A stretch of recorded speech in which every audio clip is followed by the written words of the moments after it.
Perceived control theory. Now, perception of any individual can be controlled through the second method, that is called decisional control, which consists decision control means that the customer can choose between two or more standardized options but without changing either options. Means when we look forward for any kind of decisional control, then the decision which an individual has come up with should not provide them such a situation that he or she has to opt the services from any other sources. They must have certain things which are going to provide them that the person is capable of choosing one or more options related to the services without making changes in the decision which that person has taken before that person is going to make a purchase related to any kind of product. So when we look forward for this, on the basis of that, perception of individual can be controlled.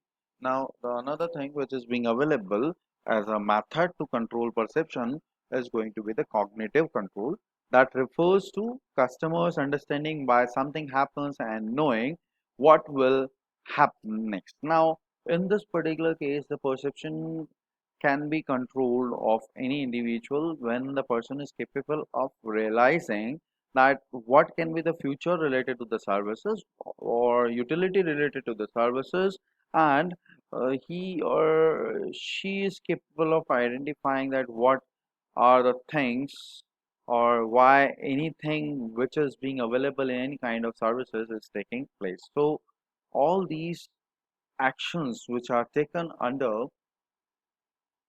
service encounter stage, that is the second stage of decision making, comes up with the end that individual has got some of the decision being finalizing, and in this finalization of decision, when the person is actually going to make a purchase, is going to encounter those services, that person must have all the things favorable for the services offered by the service provider.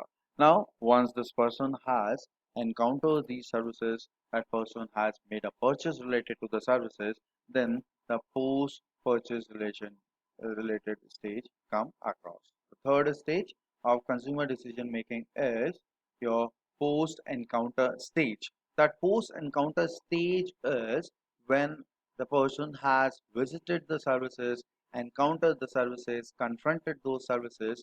Afterwards, that person is going to create some or the other feelings in his or her mind, and that person is going to compare that how his expectation in pre-purchase stage is going to be equated with the service encounter stage, and then the person is going to identify whether that person is being reaching to a situation where that person is finding satisfaction from the performances, and on the basis of this the person will be going to determine what type of future intention that person is going to make with these services. So when we look forward for this post encounter stage, the first thing comes into account, that is the customer's satisfaction. Now when we look forward for this customer satisfaction, that person tries that whatever expectation that person has made for any kind of services, and afterwards when that person is coming up with all those service encounters, how this person is identifying whether these services are meeting the expectations, below the expectations, or beyond the expectations, reaching towards satisfaction, dissatisfaction, or delightness of the customer. So this can be understood with the model named as the expectancy disconfirmation model. Now, when we look forward for expectancy disconfirmation model, the person is looking forward for certain expectations of performance, and then actually person is coming up with the perceived performance. Now when the perceived performance, this perceived performance come across from the perceived control theory, where the person comes up with a cognitive decisional kind of control, and on the basis of which tries to perceive the performance of any services. Now, when that person tries to control all these things and evaluates the services, then on the basis of which, when the person is identifying his expectations are met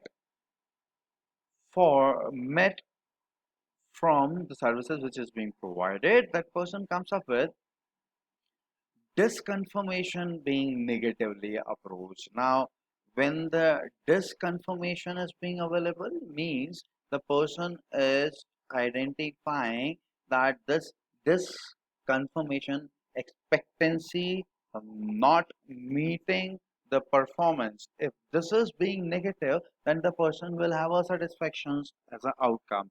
Whereas expectancy disconfirmation means is going whenever it is going to be positive, then the person will not reaching to the satisfaction level. So this is simple to understand. If someone is identifying that the expectation which that person has created is not met through the services provided by the company, in that particular case, that person, this confirmation is being positive. The person is identifying there is no confirmation between the expectancy and the services offered by the company. In that particular case, the disconfirmation expectancy related is going to be positive. When this is going to be positive, the customer is not found to be satisfied. And if in case the person comes up with a disconfirmation related to expectancy and the performance being negative. Now, in this particular case, when we look forward for, what does it mean? That when an individual is identifying what he or she has expected, that particular thing is being performed. So, disconfirmation of non-performance, disconfirmation of expectancy is negative. So when it is negative, in that particular case, the customer is being found satisfied. Now, along with that, the person looks forward for a customer delight as well. So if that person expectations are not met, then the person is going to be dissatisfied. When the expectations are met, the person is found to be satisfied. And when some additional values being received or perceived by the individual than that of the expectation, the person is found to be delighted. Now, when we look forward for this, all these evaluations of services are being calculated through the quality of services. Now, looking forward for service quality. Now, service quality can consist that excellent service quality as a high standard of performance that consistently meets or exceeds customers' expectations. Now, as we have seen, customer comes up with the expectation from the pre and purchase stage. Now, in that particular case, when we look for or a first stage of, we can say, consumer decision making, in that particular case, the customer comes up with certain expectations. If the customer's expectations are met by standardized performance again and again from the service provider. Yes, there may be certain variability in each performance, as we are known with that services are with the variations, but that must be in the zone of tolerance.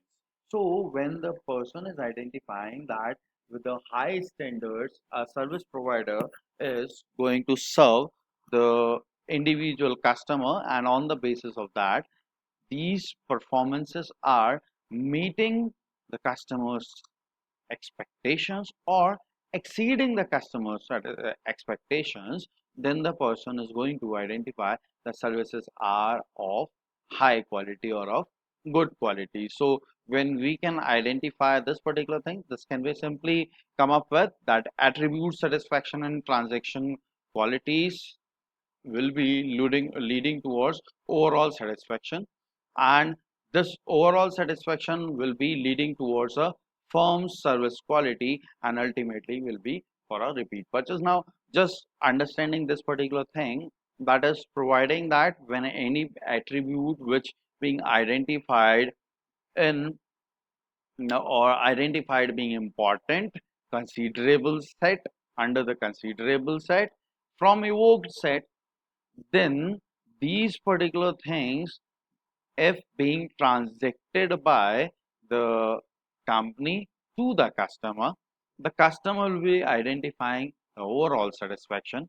And when the customer is identifying important attributes are available, being satisfied, then the person will be signifying significantly giving this notion that the services of company is satisfactorily or firm service are qualitative, and when such thing takes place, the customer goes for the repeat purchase. So a person who is just a suspect looking forward for a repeat purchase is the achievement for the company. Now, when we look forward for any kind of measurement related to service quality, how the service quality is going to be measured, that can cover that the tangibles means they have the element which are of physical in nature, appearance which is being available.